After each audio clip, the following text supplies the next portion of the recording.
संतो भाई आई ज्ञान की आंधी रे, संतो भाई आई ज्ञान की आंधी रे। भ्रम की टाटी सबई उड़ानी, भ्रम की टाटी सबई उड़ानी, माया रहे न बांधी। संतो भाई आई ज्ञान की आंधी, हित चित्त की द्वैथूनि गिरानी, मोह बलिंडा टूटा, तृष्णा छानी परी घर ऊपरी, तृष्णा छानी परी घर ऊपरी, कुबदी का भांडा फूटा, जोग जुगत करे संतो बांधी, निर्चुचुए न पानी, कूड़ कपट काया का निकस्या, कूड़ कपट काया का निकस्या, हरि की गति जब जानी, आंधी पीछे जो जल बूठा, प्रेम हरि जन भीना, कहे कबीर भान के प्रगटे, कहे कबीर भान के प्रगटे, उदित भया तम खीना, उदित भया तम खीना। नमस्कार मेरे प्यारे विद्यार्थियों, मैं उम्मीद करती हूँ कि आप सब स्वस्थ हैं, खुश हैं और बहुत सारा ज्ञानार्जन कर रहे हैं। आज जो वीडियो लेकर मैं प्रस्तुत हूँ ये कबीरदास जी का शब्द है जो कि कक्षा 9 की पाठ्य पुस्तक में संकलित है। इससे पूर्व वीडियो में हमने शब्द 1 मोको कहाँ ढूंढे बंदे मैं तो तेरे पास में का अध्ययन किया था। आज हम दूसरा पद लेकर प्रस्तुत हैं जिसका शीर्षक है संतो भाई आई ज्ञान की आंधी रे।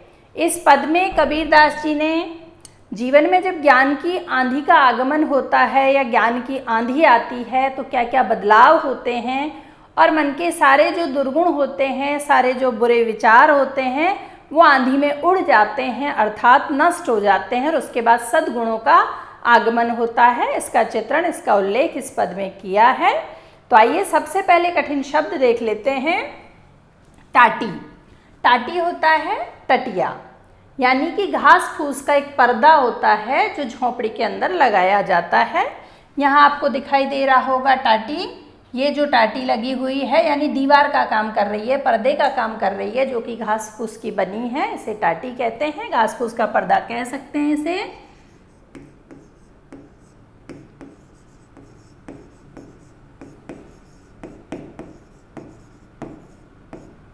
उसके बाद हिति चित्त की द्वैथूनि गिरानी। हिति चित्त यानी मन की दो अवस्थाएं, मन की दो अवस्थाएं होती हैं। द्वै यानी दो हो गया और थूनि यानी खंबा हो गया। तो मन की दो अवस्थाएं हो गई। तृष्णा, टूटा यानी होता है टूटना। तृष्णा यानी होती है चाह, छानी यानी होता है छप्पर और परी यानी होता है गिरना, पड़ना या गिरना। कुबदी यानी बुरे विचार,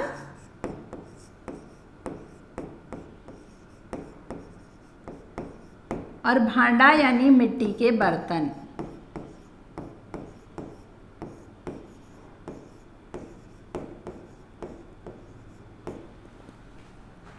जोग जुगति। जोग यानी योग और जुगति यानी युक्ति। योग युक्ति। निर्चु यानी बिल्कुल या थोड़ा सा भी कह सकते हैं। चुए यानी टपकना, ना यानी नहीं, और पानी यानी पानी। कूड़ कपट यानी कूड़ा कचरा,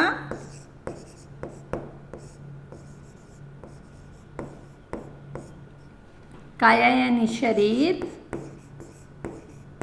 निक्ष्या यानी निकला, हरि यानी ईश्वर,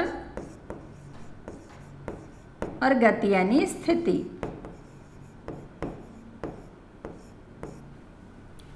बूठा यानी बरसना, हरिजन यानी ईश्वर भक्त, और भीना यानी भीगना या मग्न होना। भान यानी सूर्य, तम यानी अंधकार,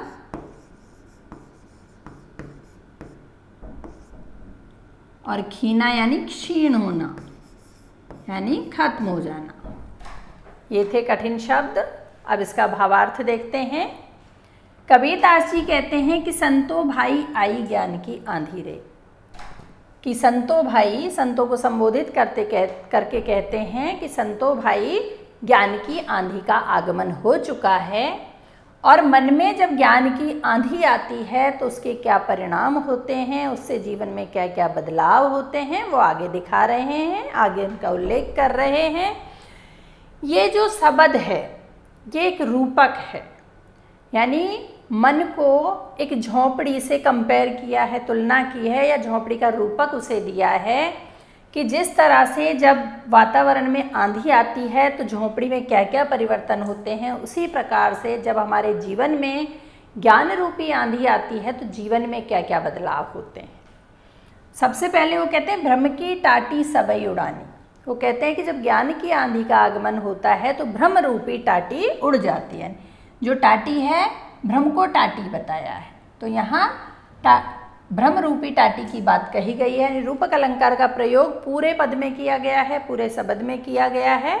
तो कबीरदास जी कहते हैं कि भ्रम की टाटी पूरी उड़ गई है, माया रहे न बांधी, अब उसे माया भी बांध कर नहीं रख सकती है।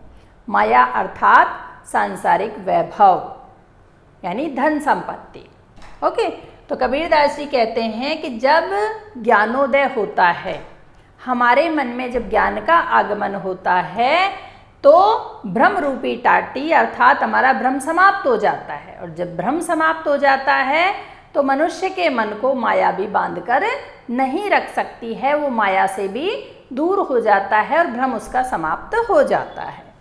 उसके बाद कबीरदास जी कहते हैं हिति चित्त की द्वैथू निगरानी, यानी जब ज्ञान की आंधी आती है, जब व्यक्ति को ज्ञान होता है, उसके ज्ञान चक्षु खुल जाते हैं, तो उसके मन की जो दो अवस्थाएं हैं जिसमें वो अनिश्चय की स्थिति में रहता है, दुविधा की स्थिति में रहता है, वो दूर हो जाती हैं। यानी होता है ना जीवन में कई बार कि क्या करना है क्या नहीं करना है। एक तो बाह्य आचरण हमारा होता है कि नहीं ये सब दुनिया बेकार है, सांसारिक सुख वैभव सब बेकार फालतू की चीज़ें हैं, और दूसरी तरफ हमारा मन उन्हीं में आसक्ति रखता है, उन्हीं में रत रहता है, उन्हीं में लीन रहता है। तो मन की जो दो स्थिति हैं ये दोनों समाप्त हो जाती हैं, और इन दोनों स्थितियों के समाप्त होते ही क्या होता है, मोह बलिंडा टूटा, अर्थात मोह भंग हो जाता है, मोह दूर हो जाता है, मोह समाप्त हो जाता है। यहाँ देखिए रूपक के रूप में क्या ले रहे हैं, थूनी। ये जो पिलर होते हैं, मुख्य पिलर जिन पर झोंपड़ी खड़ी होती है, इसे थूनी कहते हैं। तो ये दो होती हैं, एक इस साइड एक इस साइड, और इस पर जो आड़ी लकड़ी लगाई जाती है इसको बलिंडा कहते हैं। तो जब दोनों थूनी गिर जाती हैं, यहाँ कहते हैं हिति चित्त की द्वई थूनी गिरानी, हिति चित्त की यानी मन की स्थिति की जब दोनों थूनी गिर गई हैं तो मोह रूपी बलिंडा भी टूट गया है। जब दोनों उसके सपोर्ट नहीं रहे तो वो बलिंडा कैसे अगर रुकेगा, इसलिए वो भी गिरकर टूट गया है। और इस बलिंडे पर ही छान टिकी हुई है। तो आगे क्या कहते हैं, तृष्णा छान परी घर ऊपर, यानी हमारे मन के ऊपर जो तृष्णा रूपी छान पड़ी हुई है, जो चाह रूपी छान है, जो कामना रूपी छान है, जो होता है ना ये भी चाहिए वो भी चाहिए वाली स्थिति है, वो छान भी गिर गई है। और वो छान गिरने से क्या हुआ, कुबदी का भांडा फूटा। जैसे ये वाली छान गिरेगी इन बर्तनों के ऊपर तो ये मिट्टी के बर्तन हैं, कच्चे बर्तन हैं, ये फूट जाएंगे। उसी तरह से हमारे मन में जो बुरे विचार हैं वो भी कच्चे बर्तन की तरह हैं, मिट्टी के भांडे की तरह हैं। तो जब हमारी तृष्णा रूपी छान उन पर गिरती है, अर्थात मन से तृष्णा जब समाप्त होती है, तो हमारे बुरे विचार भी सारे समाप्त हो जाते हैं, नष्ट हो जाते हैं। तो कबीरदास जी क्या कहते हैं कि जब ज्ञानोदय होता है तो मन की जो स्थिति है, जो दो स्थितियां होती हैं, दोनों समाप्त हो जाती हैं। मनुष्य का मोह खत्म हो जाता है और उसके मन से तृष्णा समाप्त हो जाती है और उसके सारे बुरे विचार नष्ट हो जाते हैं। आगे कहते हैं कबीरदास जी, जोग जुगत कर संतो बांधी। देखिए, जब पुरानी चीज़ ध्वस्त होती है, नष्ट होती है, तो वह नव निर्माण होता है, नया सृजन होता है। तो यहाँ जब ये पुरानी झोंपड़ी टूट गई है तो उसके बाद एक नई झोंपड़ी का निर्माण करेंगे, यानी मन के सारे बुरे विचार, जो जीवन पहले था वो एकदम बदल चुका है। आंधी के आगमन से आमूलचूल परिवर्तन हो जाता है। साधारण हवा से भी तुलना कर सकते थे, लेकिन साधारण हवा के चलने से ज़्यादा बदलाव प्रकृति में नहीं हो सकते हैं, आंधी के चलने से ही होते हैं। इसीलिए कबीरदास जी ने ज्ञान की तुलना आंधी से की है। और वो क्या कहते हैं कि जोग जुगत कर संतो बांधी। अब जो झोंपड़ी का निर्माण किया गया है, अब जो छप्पर बांधा गया है, वो बहुत साधना से, बहुत प्रयत्नों के साथ, बहुत प्रयास करने के बाद, बहुत योग युक्ति के साथ बांधा गया है, मजबूत बांधा गया है। निर्जू चुए ना पानी, और वो ऐसा है कि उसमें थोड़ा सा भी पानी नहीं टपक सकता। अब यहाँ पानी किसका प्रतीक है? पानी है बुरे विचारों का। ठीक है, जो विषय वासनाएं होती हैं, संसार की विषय वासनाएं होती हैं, उसका प्रतीक है कि अब इस झोंपड़ी को इतनी मजबूती के साथ बांधा गया है, यानी मन अब इतना मजबूत हो गया है ज्ञान के आगमन से कि अब इसमें बाहरी बुरे विचार या जो सांसारिक विषय वासनाएं हैं वो बिल्कुल भी उसे प्रभावित नहीं कर सकती हैं, इसमें लेश मात्र भी प्रवेश नहीं कर सकती हैं। कूड़ कपट काया का निक्स्या, और कूड़ कपट यहाँ किसका प्रतीक है? मन के बुरे विचारों का, जो कचरा मन में भरा हुआ है ना, जो हमारी पुरानी रूढ़ियाँ, धारणाएं, गंदी चीज़ें जो हमारे मन में भरी हुई हैं, वो सब हमारे शरीर से बाहर हो गए, यानी शरीर एकदम साफ हो गया है, मन एकदम पवित्र हो गया है, सारा कूड़ा कचरा निकल गया। पर कब निकला? हरि की गति जब जानी, जब ईश्वर की वास्तविकता, ईश्वर की स्थिति को जान लिया है, तो उसके बाद शरीर की सारी गंदगी बाहर निकल जाती है। ठीक है, अब यहाँ तात्पर्य क्या है कि जैसे लोग ईश्वर की वास्तविकता को नहीं जानते हैं, धर्म संप्रदायों में बटे हुए हैं, धर्म को लेकर अपने अपने ईश्वर को लेकर लड़ झगड़ रहे हैं, तो ये क्या है? ये मन की गंदगी है, ये कूड़ा कचरा है। और कबीरदास जी क्या कहते हैं कि जिस व्यक्ति के मन में ज्ञान का आगमन हो चुका है, जिसको ज्ञानोदय हो चुका है जिसके मन में, उसके मन से ये सारी गंदगी बाहर निकल जाती है और वो हरि की यानी ईश्वर की वास्तविक स्थिति को जान जाता है। आंधी पीछे जो जल बूठा, और आंधी के बाद जो बारिश होती है, यहाँ ज्ञान की आंधी के बाद जो बारिश हुई, अर्थात जो ईश्वर की कृपा हुई भक्त पर, उस ईश्वर कृपा में हरिजन भीना, यानी ईश्वर के भक्त भीग रहे हैं, अर्थात ज्ञान में डुबकी लगा रहे हैं, यानी मग्न हो रहे हैं, ईश्वर की भक्ति कर रहे हैं, खुश हो रहे हैं और उनके मन में ज्ञानोदय हो चुका है। वो ईश्वर की सच्चाई से, जीवन की वास्तविकता से वाकिफ हो चुके हैं।